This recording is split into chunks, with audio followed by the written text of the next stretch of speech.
Hello dear students and friends, આજના આપણા લેક્ચરમાં વાત કરવાના છે ધંધાકીય સંશોધનની લાક્ષણિકતાઓ. સંશોધનની લાક્ષણિકતાઓમાં ઘણી બધી લાક્ષણિકતાઓનો સમાવેશ કરવામાં આવેલ છે, જેમાંની કેટલીક લાક્ષણિકતાઓ અહીં દર્શાવેલી છે. ફર્સ્ટ આપેલી છે સમસ્યાઓનો ઉકેલ મેળવવા. કોઈ બી પ્રોબ્લેમ હોય, two get a solution two problem. ઘણી બધી સમસ્યા હોય ધંધાકીય, એ સમસ્યાઓનો ઉકેલ મેળવવા માટે ધંધાકીય સંશોધનનો ઉપયોગ થતો હોય છે. બીજી છે લાક્ષણિકતાઓમાં સોપાન, નિયમો અને સિદ્ધાંતોનું અનુકરણ. Imitation of step, rules and principles. ચોક્કસ પ્રકારના નિયમો, સોપાન એટલે સ્ટેજીસ, બરાબર, એક પછી એક, અને સિદ્ધાંતો વિજ્ઞાન અને ગણિતના અથવા આંકડાશાસ્ત્રના ચોક્કસ સિદ્ધાંતોનું અનુકરણ કરવામાં આવતું હોય છે, અનુપાલન કરવામાં આવતું હોય છે. કેમાં? તો કે ધંધાકીય સંશોધનમાં. સત્યની પ્રાપ્તિ માટે, અટેનમેન્ટ ઓફ ધી ટ્રુથ. સત્ય હોય એ બહાર લાવવા માટે, પ્રાપ્તિ કરવા માટે, બરાબર, કેનો ઉપયોગ થાય? તો કે ધંધાકીય સંશોધનનો ઉપયોગ થાય છે, અથવા સંશોધનનો બી ઉપયોગ થતો હોય છે. પછી જ્ઞાનની પ્રાપ્તિ માટે, જ્ઞાન મેળવવા માટે, અટેનમેન્ટ ઓફ ધી નોલેજ. પછી આયોજિત અને વ્યવસ્થિત પ્રક્રિયા. સંશોધન છે અથવા ધંધાકીય સંશોધન છે કેવી? તો કે ઓર્ગેનાઇઝ્ડ પ્રોસેસ છે, આયોજિત, પહેલેથી જ સુઆયોજિત પ્રક્રિયા કહી શકીએ. પછી છઠ્ઠું આપેલું છે વિશ્વસનીય સાધનો અથવા પ્રયુક્તિનો ઉપયોગ. Use of the reliable equipment. બરાબર, વિશ્વસનીય સાધનો, ગણિત અને વિજ્ઞાનના ચોક્કસ નિયમો આધારિત, બરાબર, માપ આધારિત, શું તો કે પ્રયુક્તિઓ આધારિત શું કરવામાં આવતું હોય? સંશોધનની પ્રક્રિયા હાથ ધરવામાં આવતી હોય અને સંશોધન કરવામાં આવતું હોય છે. સાતમું આપેલું છે પ્રમાણભૂત સાધનો અને પ્રયુક્તિઓનો ઉપયોગ. Use of the standard. ચોક્કસ પ્રમાણભૂત, ચોક્કસ માપ, બરાબર, ના સાધનોનો ઉપયોગ કરી અને સંશોધનની પ્રક્રિયા કરવામાં આવતી હોય છે. પછી સંશોધનના ગુણો આવશ્યક. સંશોધન કરનાર વ્યક્તિ છે એમાં ચોક્કસ પ્રકારના ગુણો હોવા જરૂર છે. Essential quality of researcher. Researcher કેવો હોવો જોઈએ? તો કે તાર્કિક, તાર્કિકતા એનામાં હોવી જોઈએ, લોજિકલ રીતે સમજી શકતો હોવો જોઈએ બધી બાબત. પછી નિષ્પક્ષતા હોવી જોઈએ. પછી પરિશ્રમી હોવો જોઈએ. પછી સ્વસ્થ હોવો જોઈએ, એકદમ હેલ્ધી, તંદુરસ્ત હોવો જોઈએ, અને ધૈર્યવાળો, ધીરજ રાખનાર હોવો જરૂરી છે. આ બધા એના ગુણો છે જે સંશોધનની લાક્ષણિકતાઓમાં તમે દર્શાવી શકો. પછી નવમું આપેલું છે સંશોધન ઉત્કલ્પનાની રચના કરે છે. સંશોધન કરતા પહેલા તમારે શું તો કે ઉત્કલ્પનાનું ઘડતર કરવાનું હોય છે. Formulation of the research hypothesis. ઉત્કલ્પના શું છે જે તમને આગળના વિડીયો લેક્ચરમાં યુનિટ વાઇઝ તમને જોવા મળશે, ટોપિક વાઇઝ. અત્યારના આપણે એમાં ડીપમાં જતા નથી. ઉત્કલ્પના એટલે એક પ્રકારનું વાક્ય, જેમ કે રોગ અને દવા, બરાબર.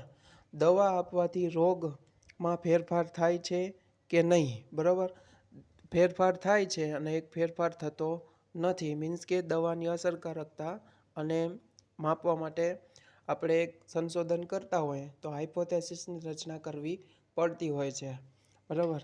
એના વિશે આપણે જોશું. એક નકારાત્મક હોય છે અને એક સકારાત્મક હોય છે, પોઝિટિવ અને નેગેટિવ, જેની આપણે સંશોધન કરતાં પહેલાં રચના કરવાની હોય છે, હાઇપોથેસિસની. એક પ્રકારનું વાક્ય જ છે, સેન્ટેન્સ છે. 10મું છે સંશોધન ઉત્કલ્પનાની ચકાસણી કરે છે.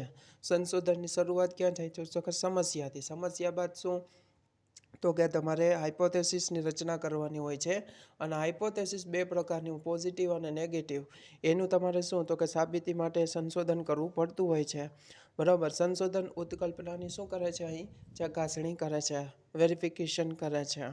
પછી 11મું આવે છે પદ્ધતિસરની પ્રક્રિયા. આગળ જોઈ ગયા વ્યવસ્થિત પ્રક્રિયા, સુઆયોજિત પ્રક્રિયા હોય એવી રીતના સિસ્ટમેટિક પ્રોસેસ છે, એક પછી એક સ્ટેપ આગળ વધતું હોય છે. સંશોધન છે એ પુનરાવર્તનક્ષમ છે. યાદ ખાસ રાખવું, આ બાબત ખાસ લખવી. રિપીટેશન હોય છે સંશોધનમાં. એવું જરૂરી નથી અમુક બાબતો પર રિસર્ચ થતું હોય, બરાબર, ત્યાં પછી રિસર્ચ થઈ ગયા પછી બાબત અટકી ના જતી હોય. મારા સિવાય ધારો કે મેં કોઈ બી એક વસ્તુ ઉપર રિસર્ચ કર્યું, રિસર્ચ રિપોર્ટ તૈયાર કરી અને મારે જેને સોંપવાનો તો મેં સોંપી દીધો. ત્યારબાદ શું સંશોધન ત્યાં પૂરું થઈ ગયું? નહીં, બરાબર. મારા જેવા ઘણા બધા બીજા વ્યક્તિઓ હોય એ જ બાબત ઉપર પાછું સંશોધન નવેસરથી કરતા હોય છે, બરાબર, એટલે રિપીટેશન પ્રક્રિયા છે, રિપીટેડ પ્રક્રિયા પ્રોસેસ છે.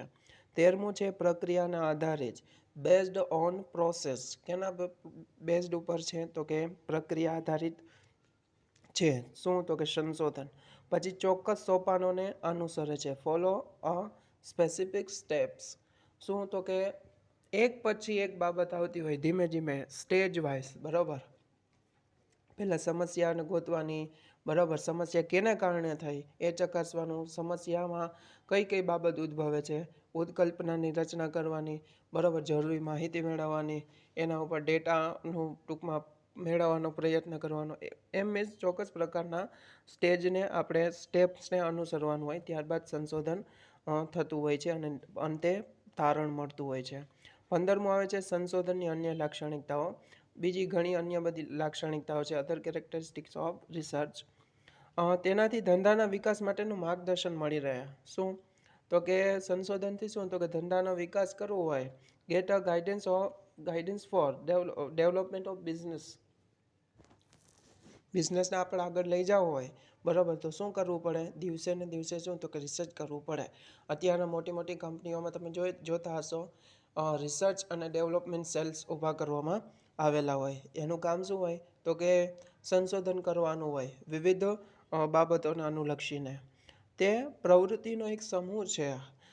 It is a set of activities. બરાબર, વિવિધ પ્રવૃત્તિઓનો શું? તો કે સમૂહ છે. શું? તો કે સંશોધન.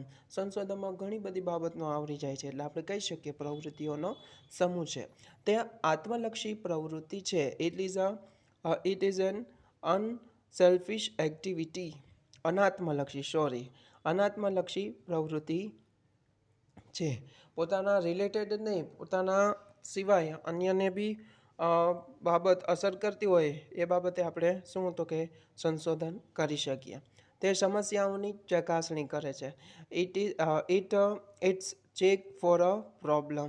વિવિધ પ્રકારની સમસ્યાઓ હોય એનું શું? તો કે ચેક કરવાનું કામ કરે છે, સમસ્યાની ચકાસણી કરવાનું કામ કરે છે. પછી સંશોધન છે પ્રમાણિકતા તપાસે છે. It is a honest investigation. તપાસ કરી અને પ્રમાણિકતા કેટલી છે કઈ કઈ બાબતમાં, બરાબર, એ સંશોધન દ્વારા આપણને ખ્યાલ આવે. તે ઊંડાણપૂર્વકની બૌદ્ધિક તપાસ છે. બરાબર, it is a deep intellectual investigation. બરાબર, ઊંડાણપૂર્વકની અને બૌદ્ધિક તપાસ છે. પછી તે હકીકતો અને તેના અર્થો કે તેની ઉપયોગિતા વિશેની તપાસ કરે છે. It is an investigation into fact and their meaning or usefulness. બરાબર, વિવિધ પ્રકારની શું? તો કે હકીકતો હોય, બરાબર, અને તેના અર્થો અને ઉપયોગિતા સંદર્ભ વિશેની માહિતી આપે છે. કોણ? તો કે સંશોધન.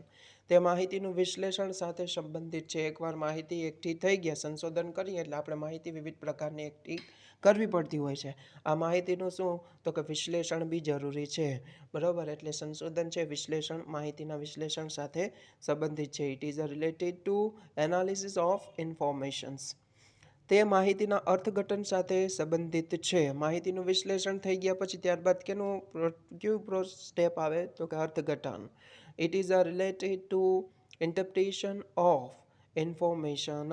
તે માહિતીનું અર્થઘટન, વિવિધ પ્રકારની તમે માહિતી મળી હોય, માહિતીનું સૌપ્રથમ માહિતી મળ્યા બાદ વિશ્લેષણ કરવામાં આવે, વિશ્લેષણ બાદ માહિતીનું ચોક્કસ અર્થઘટન કરવામાં આવતું હોય છે, એટલે અર્થઘટન સાથે સંબંધિત છે. પછી તે વૈજ્ઞાનિક પદ્ધતિનો નિર્દેશ કરે છે. આપણે જોઈ ગયા એમ સંશોધન એ કેના સંબંધિત છે? તો કે વિજ્ઞાનના ચોક્કસ નિયમો, ગણિતના ચોક્કસ નિયમો, આંકડાશાસ્ત્રના ચોક્કસ નિયમો પર આધારિત પ્રોસેસ છે અને એની પદ્ધતિનો નિર્દેશ કરે છે. It is a point to the scientific method. પછી એ તાર્કિક પ્રક્રિયા છે, લોજિકલ પ્રોસેસ છે.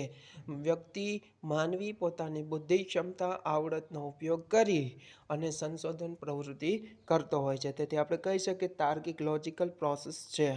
તે હેતુઓની ચકાસણી કરે છે. It is a verify the objective.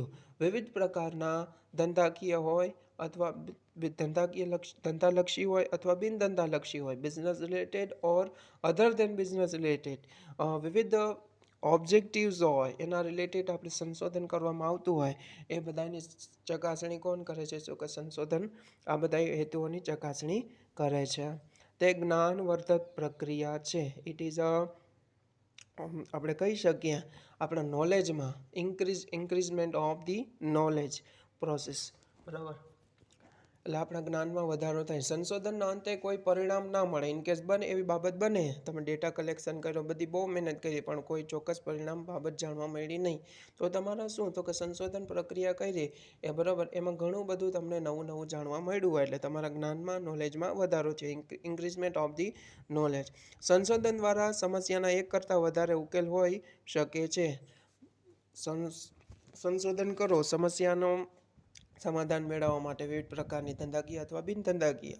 અંતે તમને જે સમસ્યાનું સમાધાન મળે એ કેવા હોય, એક કરતાં વધારે હોય, બરાબર.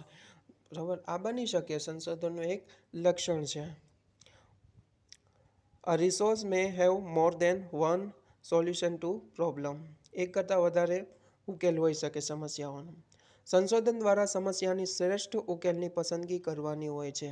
એક કરતાં વધારે ઉલ્લેખ હોય તો આપણા માટે જે અસરકારક અને ફાયદાકારક ઉકેલ હોય એને આપણે શું તો કે સંશોધનમાં પસંદગી કરવાની થતી હોય છે. આ હતી વિવિધ પ્રકારની લાક્ષણિકતાઓ. કેની તો કે ધંધાકીય સંશોધનની બી લાક્ષણિકતા કહી શકો અને સંશોધનની બી લાક્ષણિકતા કહી શકો. Thank you.